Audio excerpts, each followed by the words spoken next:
Já reparou como as HQs mensais ficam feias na estante? Resolva agora esse problema e ainda proteja, valorize e organize sua coleção com os boxes exclusivos da Case in Case. Olá pessoas! Por que as pessoas conseguem afirmar com muita certeza exatamente quando começaram a ler ou colecionar histórias em quadrinhos em geral? No meu caso, eu realmente sou um dessas pessoas. Eu não tenho como dizer quando eu comecei a ler quadrinhos, porque apesar de eu ser diferente de muitas pessoas em relação ao que eu comecei lendo, eu não comecei lendo Turma da Mônica em geral. Eu lembro que quando eu era criança, eu li 3 quadrinhos específicos da Turma da Mônica, que eram as paródias de Jurassic Park que eles fizeram. Eu sei que eles já fizeram outra paródia, eu vi a capa, eu vi o conteúdo, eu sei que não é esse que saiu em capa dura ou encadernado e tal, eu sei que não foi esse, eu li os antigões. Bom, mas eu não cresci lendo Turma da Mônica. Na verdade, por muito tempo eu fui uma criança que não lia, eu não lia livros e eu não lia quadrinhos. Mas eu lia muito uma coisa, eu lia muito a revista Recreio. E eu gostava muito dos quadrinhos da revista Recreio, as tirinhas. Não gostava tanto dos quadrinhos quando eles metiam um quadrinho das coleções deles, né? Então, eu sei que Missão Totem, Rock Animal, essas coisas tinham histórias em quadrinhos, mas eu não lia. Mas quando era dos Incríveis, quando era alguma coisa do Angeli ou do Adão, coisas tipo, eu lia e adorava. Bom, eu sei que eu comecei lendo quadrinhos de verdade com mangás. Eu lembro de, muito criança, conseguir ver o quadrinho do Naruto na banca e falar, cara, isso aqui é revista do Naruto. Eu lembro que quando eu comprei, quando minha mãe comprou pra mim, eu achei que fosse tinha uma revista de atividade do Naruto, mas quando eu abri e vi que era uma história, eu achei sensacional. E eu lembro também que foi engraçado porque eu não tive aquele negócio de abrir, ver aquele aviso de estar lendo pelo lado errado. Eu só abri e comecei a ler do lado certo. Era uma criança tão bizarra que eu achava que eu não conseguia distinguir qual era a capa do Naruto, porque os dois lados eram iguais, então, bom, eu nunca tive essa distinção, essa dificuldade em como ler mangás. Mas eu lembro que tinha alguns quadrinhos da minha infância de super-herói, mas eu não considero esse realmente o início da minha leitura com super-heróis. Eles se foram com o tempo, eu lembro que quando era criança um deles rasgou aí, já se foi há muito tempo, mas com o tempo eu comprei ele de novo e é esse aqui. Se tem um quadrinho que marcou minha infância profundamente, foi esse aqui.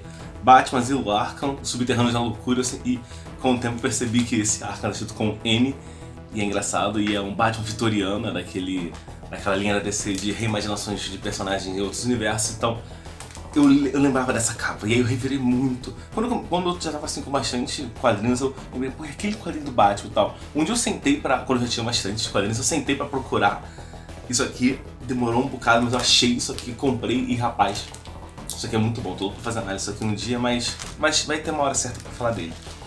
Porém, quando eu comecei a realmente ler quadrinhos, eu não consigo dizer exatamente qual foi a motivação inicial. Eu lembro que era 2013 e 2 coisas aconteceram muito próximas, eu não sei dizer qual delas veio primeiro. Uma dessas coisas foi que eu tava andando no shopping, ainda com a minha mãe, em uma livraria, Nobel. Lembra disso, quando livrarias existiam? Bom, e aí eu tava andando por lá e eu tava numa fase meio merda da minha vida. E por algum motivo minha mãe só virou e falou, qual é, Regis, você quer que eu compre isso aqui pra você? Olha esse jogo aqui, ó, você vai gostar. E eu aceitei, né, eu tinha acabado de comprar um Xbox 360. E ela comprou pra mim isso aqui, Injustice, Deuses Entre Nós, o jogo de luta da DC. E ele veio nesse papelzinho aqui que veio junto com esse DVD da Legião do Mal. Hoje em dia eu não tenho mais o jogo Injustice, eu deixei aqui só com um dos jogos de Xbox que me restaram. Mas eu ainda tenho, mas com o tempo eu comprei Injustice pro PS3 e tal, mas eu guardo isso aqui porque sim. E aí eu conheci os personagens da DC por ali, eu não sei dizer se isso aqui foi meu primeiro contato de novo, mas eu lembro que aqui me gerou uma curiosidade interessante sobre a Arlequina. Porque eu não vou conseguir explicar isso, mas a voz da Arlequina sempre me cativou muito, sempre gostei muito do jeito que ela fala, da expressão da voz e como a Yara Rissa conseguia passar doçura, sensualidade, seriedade, ameaça e humor com uma variação bizarra da voz. E com muita facilidade conseguia mudar e tal, eu sempre achei isso interessantíssimo. E aí com isso aqui eu comecei a ver, pô, esse negócio de super-herói e tal, Batman, Mulher Maravilha, Super-Homem e tal, e Arlequina, interessante. Esse foi um dos eventos. Eu não sei se aconteceu antes ou depois do dia em que eu fui na banca de um mercado aqui perto de casa e eu vi este quadrinho, exatamente esta unidade de quadrinho, Batman 1952, número 16, outubro de 2013. Eu olhei essa capa em que temos o Coringa com a roupa do Robin e do Batman, escrito Vitória da Loucura. Eu olhei isso aqui e eu falei, eu não acredito que o Coringa venceu o Batman. Tipo, eu nem sabia direito quem era Coringa, Batman, tal, toda a profundidade dele, mas eu sabia. O Coringa é o vilão da história e o Batman é o herói e tal. E aí eu olhei isso aqui e eu vi, cara, não acredito que o Coringa venceu mesmo. Eu comprei isso aqui e, rapaz, eu devorei isso aqui ferozmente. E eu lembro que eu não entendi muito bem o sentido de que quando começa, a primeira revista aqui dentro é a Batman do Scott Snyder e Greg Capullo, que é um quadrinho lindo. Depois tem uma arte da capa e depois começa outra história com outro ilustrador e com uma história nada a ver do Chapeleiro Maluco. E depois tem outra imagem assim de capa e depois uma história do Pinguim Imperador. Na época eu não entendi, tipo, ué, como assim? O Batman tava numa masmorra do Coringa e agora tá enfrentando o Chapeleiro Maluco? Não entendi muito bem isso. Eu fiquei um bocado confuso. Mas na minha cabeça eu falei, tá bom, devem ser outras histórias, deve ser outra coisa acontecendo, deve ser uma lembrança do Batman, sei lá. Mas eu lembro que eu fiquei extremamente impactado com a arte do Greg Capullo. Rapaz, essa arte até hoje é uma das minhas favoritas das histórias em quadrinhos. Eu acho a arte desse cara impressionante. Eu acho ela linda demais. Ela colorida, então, caralho. Mais da metade dos motivos de eu ter acompanhado o Batman Scott Snyder até hoje foi por causa da arte desse cara. Eu fiquei muito menos empolgado com grandes artes de Batman, que todo mundo tava empolgado, porque não? Porque vai ter arte de gente foda e tal, não sei o que lá, não sei o que lá. Eu fiquei meio empolgado porque, tá, Scott Snyder, mas não tem Greg Capullo, então eu vou ler e tal, mas não sei o que. Quando anunciaram Death Metal, melhor, quando anunciaram Metal e Death Metal, aí sim eu fiquei empolgado. Por quê? Porque tinha o Greg Capullo, eu adoro ele. Não é à toa que eu uso essa camisa até hoje, com a arte do Batman do Greg Capullo, porque... Vamos chegar lá. Mas então, o que acontece nesse quadrinho? Tá no meio daquele bloco de histórias da morte da família, em que o Coringa sequestra toda a família do Batman, a volta do Coringa depois de tanto tempo desaparecido, e aqui é quando o Batman vai tentar resgatar eles, e aí tem várias sessões, assim, vários compartimentos em que o Coringa vai desafiando o Batman. Então, primeiro tem uma porradaria generalizada com os carcereiros, ele vê um monte de Batman e Coringa dançando por aí, vê um cavalo pegando fogo. Ele luta com uma tropa de choque da polícia, de gente louca, e termina com ele montado num cavalo, tipo de... como é que é o nome? De templário. E essa imagem desse Batman montado nesse cavalo, rapaz, eu falei, uau, isso aqui tem nada a ver com nada, mas isso aqui é muito foda, puta merda. Depois o Batman enfrenta um monte de sessõezinhas de outros vilões. Então tem o Senhor Friozinho, tem o Espantalho, tem a Venenosa, o Cara de Barro e tal. E depois ele chega numa bizarrice louca. Ele chega numa sala do trono com o Coringa como bobo da corte, os dois caras como juiz, o Charada como cavaleiro e o Pinguim como bispo. E tem aqui 4 pessoas vestidas de Liga da Justiça, e na época eu não sabia que eram pessoas vestidas qualquer. Eu achei que, tipo, meu Deus, por que a Mulher Maravilha tá gorda e porque o Superman tá tão baixinho? Eu achei que ele era alto, né? Ele não era alto, forte, não sei o que lá.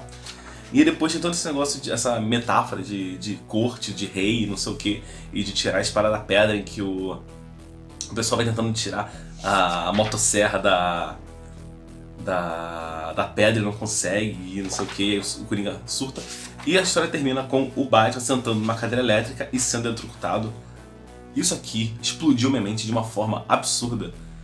A arte, todo esse negócio, e esse Coringa aqui, quando o Coringa apareceu, assim, como o da corte, eu olhei pra cara dele e falei, o que é isso? Tá, eu vejo que é o Coringa, porque, tipo, o bobo da corte tá, mas ele não tá usando aquela roupa roxa, tradicional, aquele paletó, tá usando uma roupa tipo de, sei lá, mecânico, um chapéu de bobo da corte, e o que é isso na cara dele? E conforme as páginas foram passando, eu falei, cara, a cara dele tá podre. O que é isso? Ele tem ganchos puxando pra cima e pra baixo, o que diabos é isso? Eu fiquei muito confuso em relação a isso, de por que a cara dele tá podre. Mas aí mais pra frente tem aqui um momento em que um dos ganchos da cara dele rompe, né? Das cordas prendendo a cara dele se rompe e a pele dele começa a cair. Eu falei, a pele dele tá solta? Que porra é essa? Eu fiquei sem entender isso por muito tempo, até que eu comprei os quadrinhos anteriores e eu vi esse negócio do Coringa com a cara arrancada. Mas esse som do Coringa me impactou muito, eu lembro disso muito bem, de olhar pra ele e falar: que porra é essa? O que tá acontecendo aqui? E aí depois veio a história do Chapideiro Louco, e aqui é um ótimo momento pra conhecer o Chapideiro Louco, porque é exatamente o início desse bloco de histórias dele. Então aqui eu conheci esse Coringa bizarro e esse Chapideiro Louco, e eu fiquei, caralho, quem é esse cara? Eu fiquei interessadíssimo. E como era a primeira parte desse bloco de histórias do Chapideiro Louco, nos próximos números eu fui conhecendo mais dele, e ele se tornou um dos meus vilões favoritos do Batman. Eu gosto muito dele, eu achei interessantíssimo. E a última história do Pinguim Imperador, ela não é tão legal assim, pra quem não tá entendendo, pegando o contexto geral da guerra com o Pinguim e tudo mais, aquela treta que tá acontecendo. Estamos em agosto. Esse vídeo saiu quando eu tô planejando, ele saiu em agosto, ele tá saindo em agosto de 2023. Faz 10 anos que eu comecei a ler quadrinhos. Eu não tenho como dizer se eu comprei esse quadrinho quando ele era novidade. Assim, eu sei que eu comprei em 2013, mas eu não sei se eu comprei em outubro exatamente, ou se eu comprei em novembro e o quadrinho ficou um pouco atrasado lá, largado e tal, não sei dizer. Porém, eu sei dizer que este aqui foi meu primeiro quadrinho. E depois desse eu comprei o Batman 17, 18, 19, fui atrás dos anteriores e tal. Então a minha relação com histórias em quadrinhos está intimamente ligada ao Batman, e especialmente este Batman. Este Batman desenhado pelo Greg Capullo e roteirizado pelo Scott Snyder. Esse visual cinza e preto do Batman é o meu Batman.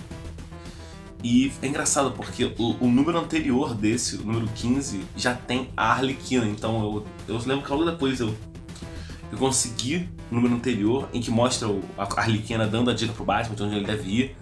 E eu vi aquela Arlequina desenhada pelo Greg Capullo e eu falei: que Arlequina linda! E até hoje eu fico puto do Greg Capullo não ter desenhado mais vezes a Arlequina, porque a Arlequina dele é linda, é maravilhosa. Eu amo o formato do rosto dele, como ele consegue dar uma profundidade no olhar dela de tristeza absurda. Eu lembro que logo depois eu comprei o Esquadrão Suicida 1, porque eu conheci essa Arlequina logo depois, né? Eu fiquei interessado pela Arlequina por causa do Injustice e tal, e aí eu vi a Arlequina no quadrinho e tal, não sei o que. E aí aqui também tinha esse negócio do Coringa na capa do Esquadrão Suicida. Aí eu comprei o Esquadrão Suicida 1, eu não entendi muito bem a história, porque não é Esquadrão Suicida 1, tá ligado? Isso aqui é... Eu já fiz vídeo sobre o Esquadrão Suicida 102, mas aqui tem a revista 13 a 19, então não tem assim realmente o início do Esquadrão Suicida, começa uma aventura meio louca deles. Mas quando resolve essa aventura, tem o funeral do pistoleiro e o Coringa vai lá pra pegar a Arlequina. E aí eu vi de novo esse Coringa e eu, caralho, esse Coringa assustador, e essa Arlequina que é bonita. No geral, o visual da Arlequina nos 102 é legal, tá ligado? O cabelinho dividido assim, aquele negócio de palhaço aqui no meio, os partilhos e tal, o cabelo vermelho e azul. Eu gosto muito desse visual. Mas eu olhei aqui e falei, é o visual da Arlequina, só que não é desenhada pelo mesmo cara. Eu quero aquela Arlequina do Greg Capullo que eu vi.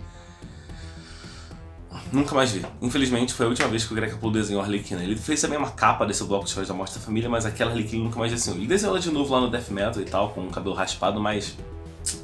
Ai, se um dia encontrar o melhor, quando eu encontrar o Greg Capullo em uma convenção de histórias em quadrinhos, eu vou ver com ele pra ele fazer um sketch card da Arlequina do 102, porque, meu Deus, eu fico impressionado como a arte desse cara é linda e como ele fez uma Arlequina ser linda.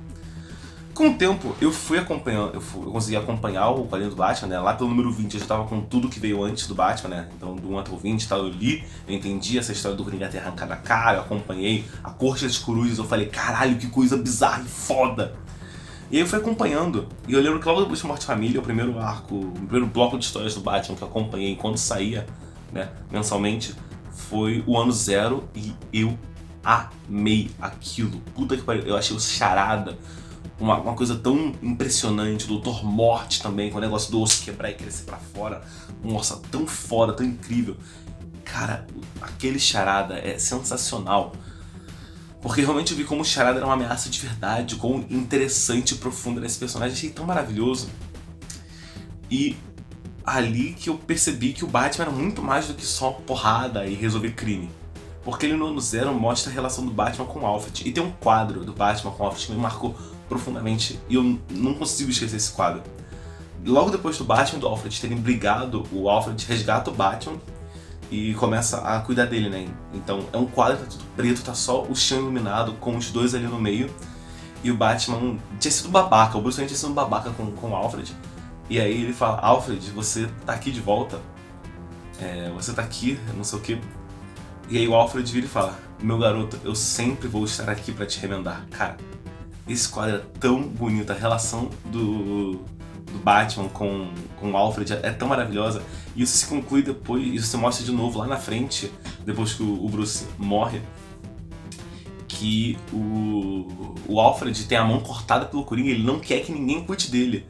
Se é pra alguém eles podem colocar a mão de volta no Alfred, mas ele não quer, ele quer que seja o Bruce, o filho dele, que coloque e tal. É tão bonita essa relação, cacete.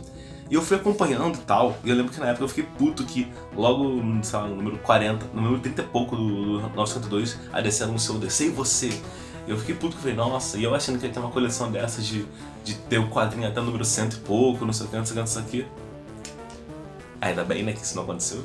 E aí veio o DC e você, e eu lembro que eu tentei ler muita coisa assim você. Foi a primeira vez assim, que eu realmente comecei a ir atrás de mais coisas, né. Nesse ponto da coleção do Batman, Esquadrão Suicida e alguns quadrinhos aleatórios, tá ligado? Tipo, um ou outro número da Liga da Justiça perdido, e eu comprei o quadrinho da Arlequina, começou a sair, eu fiquei impressionado, e eu comprei também Batman Eterno e tal, e aí começou a coisa toda.